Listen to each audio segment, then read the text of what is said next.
La lumière des projecteurs ne saurait masquer la vérité profonde, la vie est fragile et imprévisible. Dans l'histoire du cinéma français, certains acteurs, alors au sommet de leur carrière, ont vu leur destin brutalement fauché par des accidents tragiques. Ces disparitions soudaines ont non seulement bouleversé le public, mais aussi laissé derrière elles des rôles inachevés, des projets suspendus à jamais. Aujourd'hui, rendons hommage à ces étoiles qui se sont éteintes trop tôt, une manière de saluer leur talent et de nous rappeler à tous la fragilité de la condition humaine. Jean-Michel Karadec est né le 20 septembre 1946 à Brest, en France. Artiste talentueux à l'âme sensible, il est principalement connu en tant que chanteur et auteur-compositeur.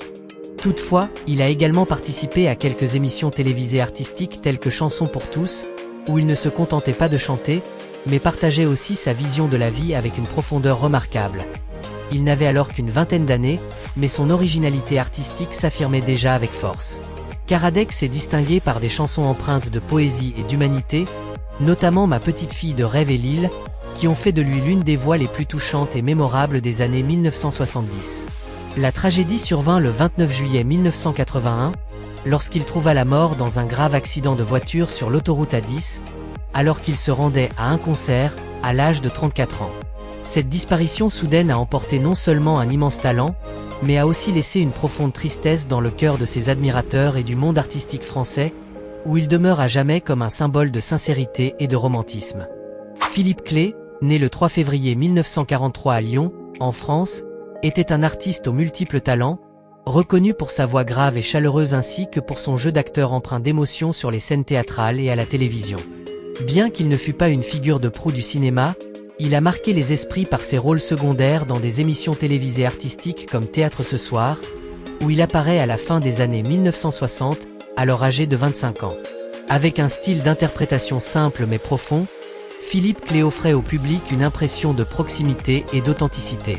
Tout au long de sa carrière, il n'a jamais recherché les feux de la rampe, préférant vivre pleinement sa passion pour le théâtre et consacrer sans relâche son énergie à l'art dramatique français.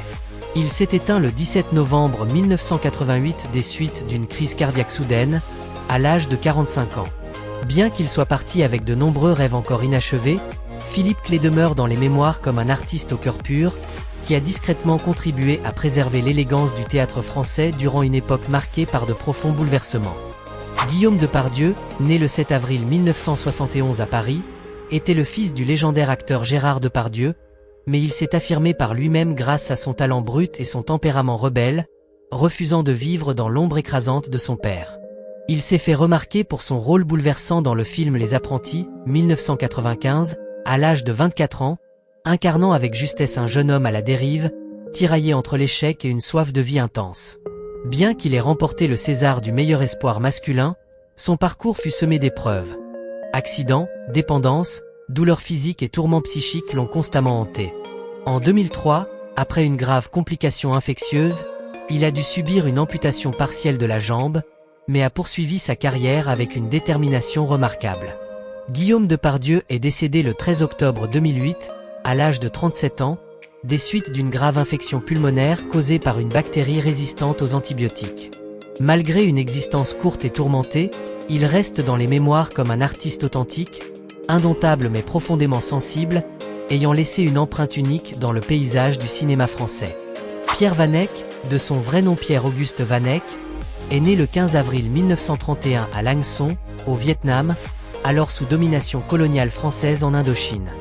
D'abord inscrit en médecine à Paris, il abandonne rapidement cette voie pour se consacrer à sa véritable passion, le théâtre et l'art dramatique. En 1955, à seulement 24 ans, il fait ses débuts au cinéma dans Marianne de ma jeunesse de Julien Duvivier, un film qui, bien que discret, révèle déjà la finesse et la profondeur de son jeu d'acteur.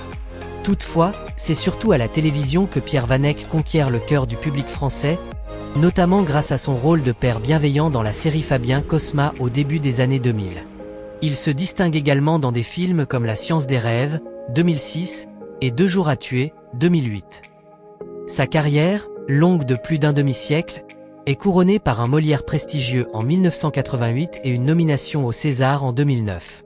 Pierre Vanek s'est éteint le 31 janvier 2010 à Paris, à l'âge de 78 ans, des suites de complications après une opération cardiaque.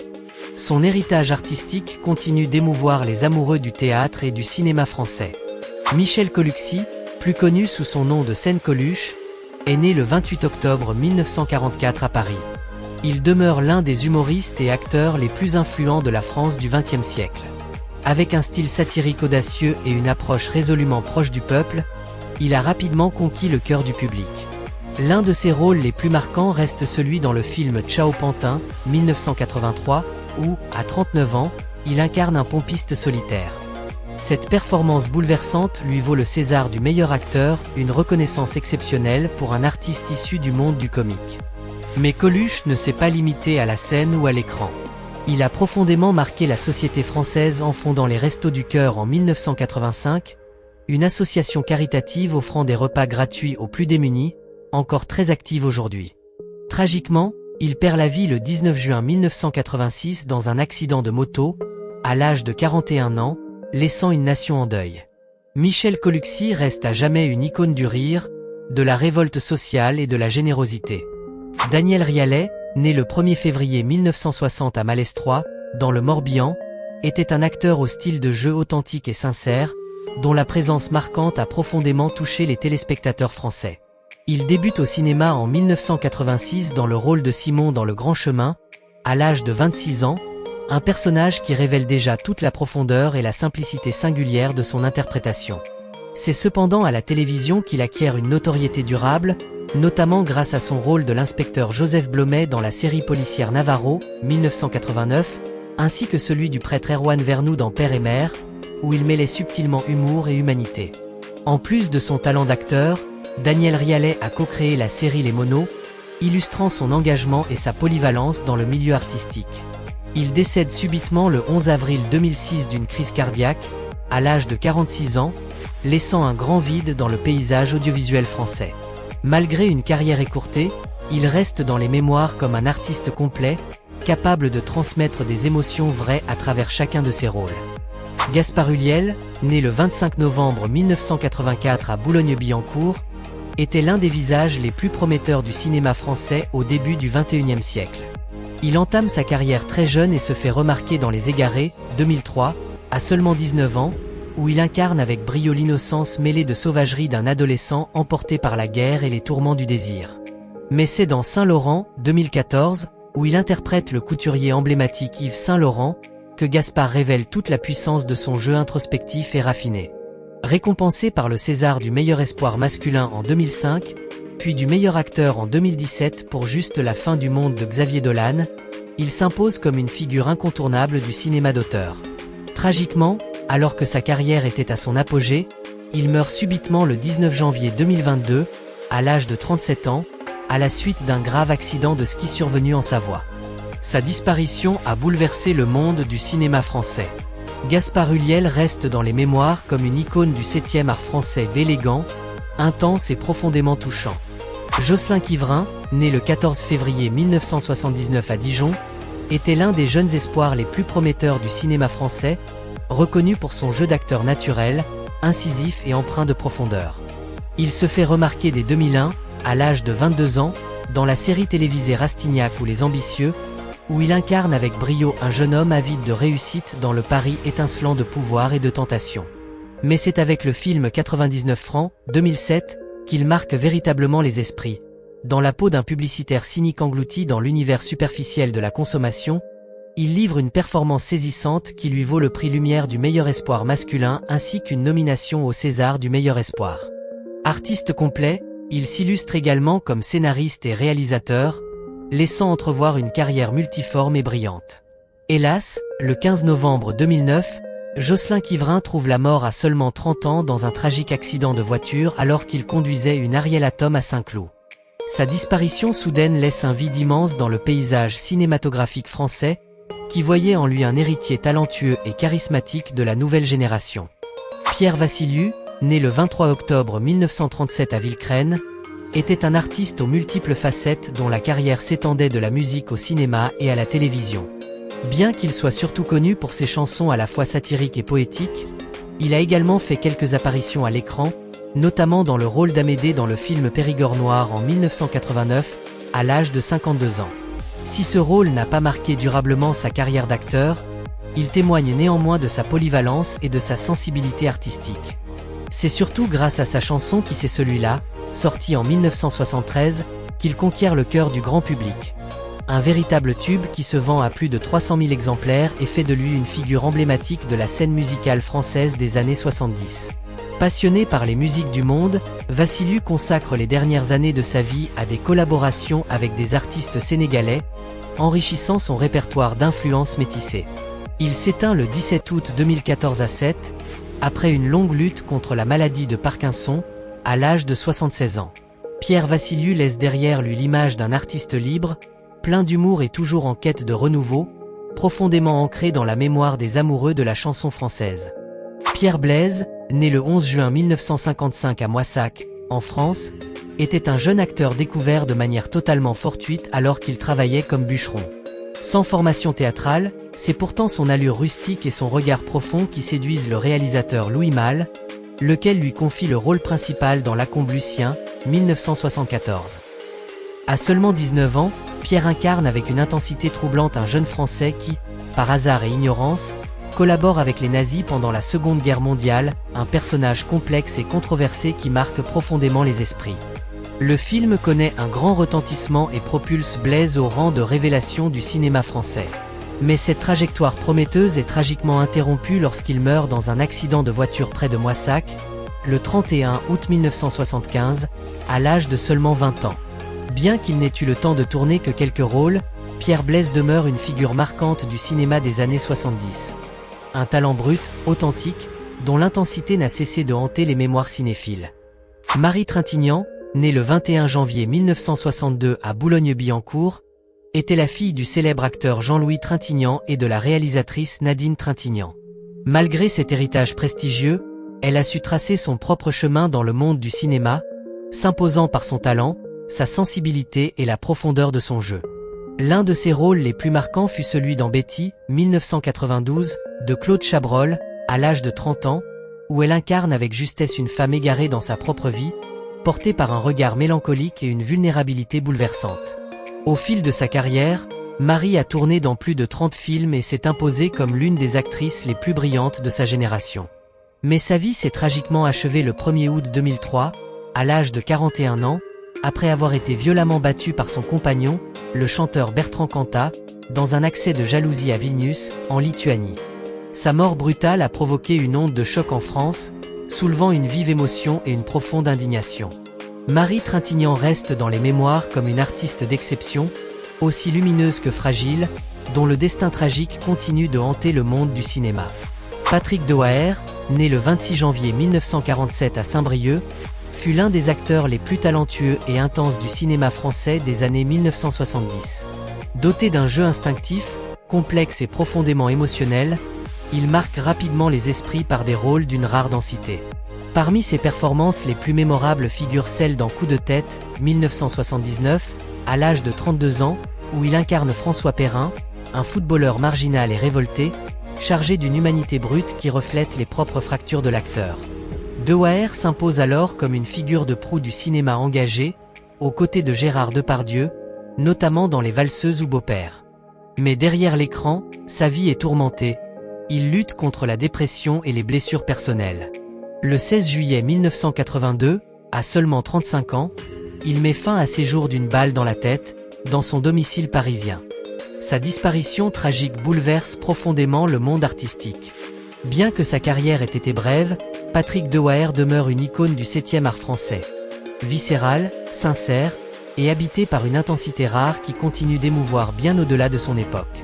Romy Schneider, née le 23 septembre 1938 à Vienne, en Autriche, fut l'une des actrices européennes les plus admirées du XXe siècle, incarnant une beauté à la fois aristocratique et profondément mélancolique. Elle entame sa carrière très jeune et accède à la notoriété avec le rôle de l'impératrice Élisabeth dans la trilogie Sissi, 1955, à seulement 17 ans, devenant ainsi une véritable icône du cinéma germanophone. Mais Romy aspire à plus que l'image de « princesse de conte de fées » et décide de se réinventer en France, où elle explore des rôles plus complexes et sombres. Son interprétation bouleversante dans L'importance est d'aimer, 1975, lui vaut le César de la meilleure actrice, consacrant son immense talent dramatique. Derrière le glamour, sa vie personnelle est marquée par de nombreuses tragédies. Des amours brisés, la perte déchirante de son fils David et une lutte constante contre le chagrin. Elle s'éteint subitement à Paris le 29 mai 1982, à l'âge de 43 ans, probablement d'un arrêt cardiaque lié à la prise de tranquillisants. Romy Schneider reste à jamais dans les mémoires comme une étoile fragile, dont la lumière cinématographique brillait d'autant plus fort qu'elle était teintée d'ombre. Jean Sebert, né le 13 novembre 1938 à Marshalltown, Iowa, fut l'une des figures les plus singulières du cinéma franco-américain, reconnaissable à sa beauté glacée, son regard vif et son esprit indomptable. En 1960, à seulement 21 ans, elle accède à une renommée internationale grâce à son rôle de Patricia Franchini dans À bout de souffle de Jean-Luc Godard, film emblématique de la nouvelle vague. Ce rôle la propulse au rang d'icône du cinéma moderne, incarnant une jeunesse libre, audacieuse et anticonformiste. Mais derrière l'écran, sa vie fut marquée par de profondes turbulences. Engagé activement dans le mouvement des droits civiques, Jean Sebert devient la cible du programme Cointelpro du FBI, qui orchestre une campagne de diffamation dévastatrice à son encontre. Harcelée médiatiquement, psychologiquement brisée, elle sombre peu à peu dans une profonde dépression. Le 30 août 1979, son corps sans vie est retrouvé dans une voiture à Paris, elle avait 40 ans. Sa mort, considérée comme un suicide, choque l'opinion et éclaire tragiquement le destin d'une femme libre et courageuse. Jean Sebert reste à jamais une icône blessée, symbole d'élégance, de révolte et de vulnérabilité dans un monde souvent cruel. Jean-Hugues Lim est né le 28 novembre 1958 à Montfermeil, en France. C'est un artiste polyvalent, actif dans de nombreux domaines tels que le cinéma, la mise en scène, l'écriture de scénarios et la littérature. Il s'est fait connaître du grand public grâce à l'émission télévisée célèbre Le Petit Théâtre de Bouvard, où il a su démontrer son humour et son sens aigu de l'observation. L'un de ses rôles les plus remarqués est celui de Speed dans le film d'action Le Marginal, 1983, réalisé par Jacques Deray, dans lequel il partageait l'écran avec Jean-Paul Belmondo. Il avait alors 25 ans, et ce rôle, bien que secondaire, a marqué son entrée affirmée dans le cinéma français. En parallèle de sa carrière d'acteur, Jean-Hugues Lim s'est distingué en tant qu'écrivain, notamment avec son roman La chasse aux enfants, 2004, inspiré d'un fait réel, l'évasion collective d'enfants dans un centre de redressement à Belle-Île-en-Mer en 1934. Cette œuvre lui a valu le prestigieux prix Jean Mecker. Aujourd'hui encore, il poursuit discrètement mais résolument ses activités artistiques, étant considéré comme une figure importante de la culture populaire française, tant par l'image que par les mots. Sylvain Green, de son vrai nom Sylvain Jacques Edmond Chamarande, est né le 20 février 1954 à Paris. Fils de l'actrice Amarande et frère de Brigitte Chamarande, il baigne dès son plus jeune âge dans l'univers du spectacle. Il devient une figure familière du cinéma comique français des années 1970-1980. L'un de ses rôles les plus marquants reste celui de Cricri dans la comédie Marche pas sur mes lacets, 1977, à l'âge de 23 ans. Ce rôle, bien qu'appartenant à un genre léger et populaire, lui permet de se faire connaître du grand public amateur de divertissement sans prétention. Il enchaîne ensuite avec des films comme Ambray Bidas, Ça fume, devenant ainsi un visage emblématique d'une époque où le cinéma de comédie française connaissait un véritable engouement populaire. À mesure que ce courant s'essouffle, Sylvain Green se retire progressivement du grand écran pour se consacrer davantage au théâtre et au spectacle de variété. Il s'éteint le 10 novembre 2021 à Saint-Ouen, à l'âge de 67 ans. Sans avoir atteint les sommets de la gloire, il laisse derrière lui le souvenir d'un artiste attachant, qui a su offrir à des générations de spectateurs des instants de rire et de légèreté. Bernadette Lafont, née le 28 octobre 1938 à Nîmes, fut l'une des figures féminines emblématiques de la Nouvelle Vague, ce mouvement révolutionnaire du cinéma français. Elle entame sa carrière très jeune et se fait remarquer dès son premier rôle dans Les Mistons, 1957, de François Truffaut, alors qu'elle n'a que 19 ans. Bien que ce film soit encore confidentiel à l'époque, il marque le début d'un parcours cinématographique singulier et audacieux. Grâce à son jeu naturel, son tempérament affirmé et son charme hors norme, Bernadette Lafont s'impose rapidement comme une actrice incontournable, collaborant avec des réalisateurs majeurs tels que Claude Chabrol, Jean Eustache ou encore Nelly Kaplan. En 1986, elle reçoit le César de la meilleure actrice dans un second rôle pour son interprétation dans L'Effronté, en Impudent Girl, et se voit décerner un César d'honneur en 2003 pour l'ensemble de sa carrière, riche de plus de 120 rôles au cinéma et à la télévision. Elle s'éteint le 25 juillet 2013 à Nîmes, des suites de complications cardiovasculaires, à l'âge de 74 ans. Bernadette Lafont laisse derrière elle l'image d'une artiste libre, audacieuse et profondément ancrée dans l'histoire du cinéma d'auteur français. Même si les projecteurs se sont éteints depuis longtemps et que leurs dernières répliques résonnent désormais dans le passé, le souvenir de ces artistes demeure à jamais vivant dans le cœur des amoureux du cinéma. Chaque rôle incarné, chaque sourire, chaque regard capté à l'écran témoigne de leur talent, de leur passion et de leur engagement indéfectible envers l'art. Se souvenir de ceux qui sont partis trop tôt n'est pas seulement un acte de nostalgie, mais un hommage sincère à des âmes d'artistes qui ont embelli le monde par leur présence et leur créativité. Ils ne sont peut-être plus là, mais la lumière qu'ils ont laissée ne s'éteindra jamais.